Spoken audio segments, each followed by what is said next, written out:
The mayor of the city of New York for less than a month is still Bill de Blasio. He's the lame duck.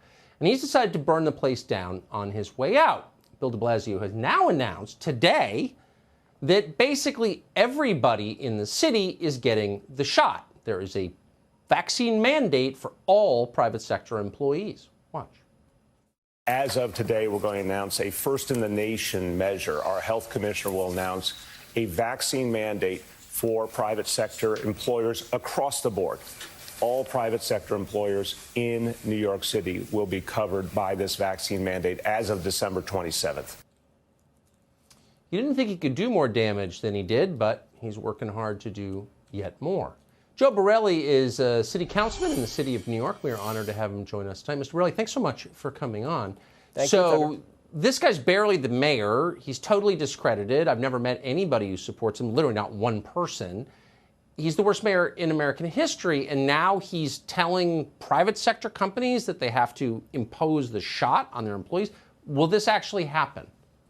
Yeah, well, I mean, he's implementing this with only 3 business days left in his term as mayor, as though his ride off into the sunset couldn't come soon enough.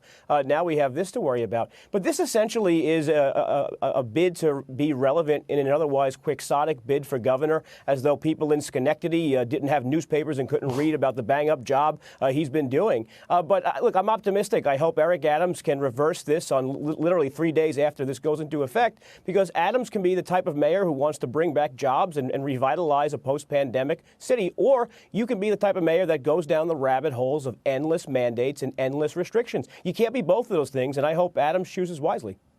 I mean, for political reasons, there's zero evidence that forcing people to take an injection helps the public health in any way. There's some countervailing evidence that it's really not a good idea. And of course, it's a massive attack on core civil liberties. Is this actually popular in New York? I don't think it's popular, and more importantly, I don't think it's legal. The mayor of New York is not a dictator. Right. The health commissioner can't bust down the door of an insurance company and round up people at the water cooler. So I don't know if this withstands the legal challenges that myself and other allies around the city will bring. Unfortunately, though, it does force to the table a choice that many private employers are going to have, and that's whether to stay in New York. If this is the direction that people are going to continue to move in, our government leaders, then again, you have to ask yourself, why would private employers want to stay in New York City? This is a frustration, Tucker, and I don't know when it ends. Do you think, and I'm not a conspiracy nut, but it's possible that Ron DeSantis is paying him to do this?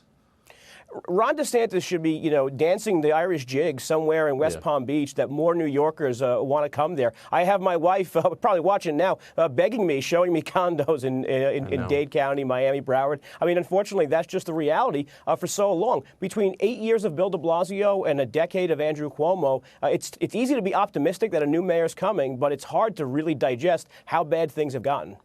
That's really true. Man, I hope you stay. The city needs you. I'll try. Joe Borelli, City Councilman, thanks so much for coming on tonight.